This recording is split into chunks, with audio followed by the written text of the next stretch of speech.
To this week's ripoff of the week. I am your continuing host while Adam is on assignment. I'm Tamara Colbert. Remember that Open the Books mission is every dime online in real time. This week, we're going to talk about one pretty significant thing, and that is government abuse of taxpayer dollars. This is something that our former honorary board chairman, the late Tom Coburn, senator from Oklahoma, was very adamant about, and he spent his whole entire political career fighting back against the waste, fraud, and abuse from our overstepping federal government. Tonight, I want to bring you a story from HHS, Health and Human Services, Office of Inspector General, produced a report that last year, 2001, that Health and Human Services spent $1.2 billion on questionable costs, and then an additional $16.2 billion in funds that the Inspector General said could have been put to better use. In this most recent HHS report to Congress, the Inspector General claimed that more than a 6-month period, it found that 1.2 billion of those costs were not even supported by appropriate documentation. There was unreasonable spending and even possible violations. What does this really mean? Well, almost $2 billion in these types of questionable costs is bad. Losing $16.2 billion that could have been put to better use is even more outrageous. If a Fortune 500 company was told by consultants that they could save $16 billion and failed to do so, wow, they would probably be in jail today and having a failed company. Mismanagement to this degree means the taxpayers pick up all of those costs. That's our money, and it's extraordinarily irresponsible for the federal government.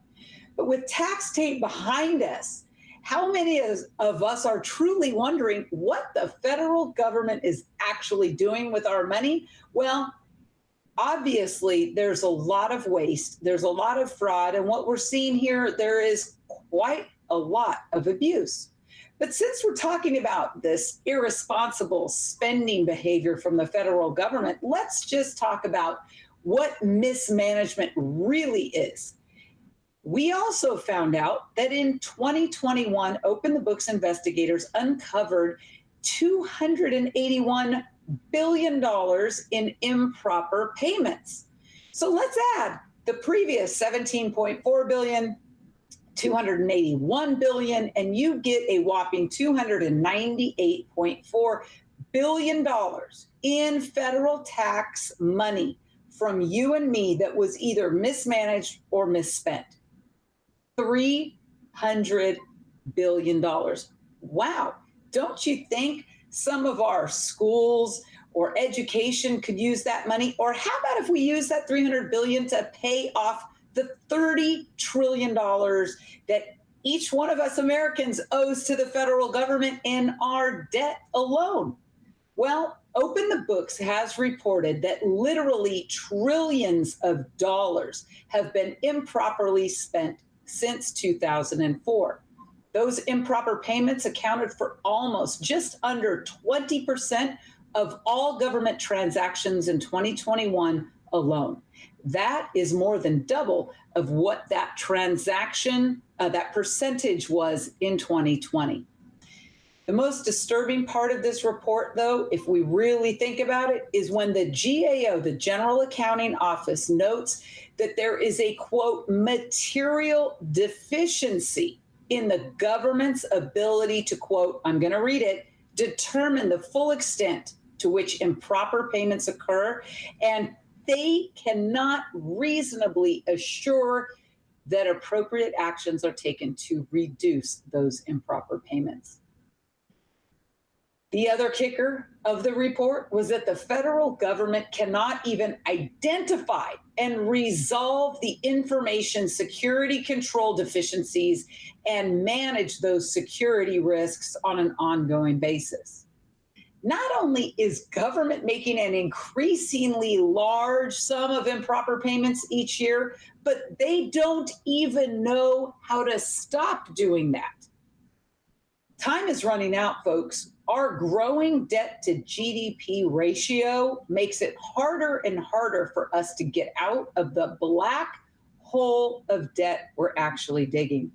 The more debt and the more wasted money overall harms the US economy and the value of our dollar, not to mention our children and our grandchildren's bankrupted future. You can always learn more at openthebooks.com. Sign up for our newsletter so you're always the first to know about our investigations and reports and the news that we are breaking and the news that Open the Books is making. Again, we take no federal money whatsoever.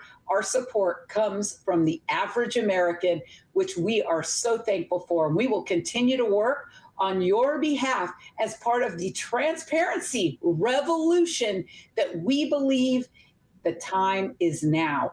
It is now for us the opportunity for the future to make sure that our federal government is accountable for all those tax and spend decisions, most of which we don't approve.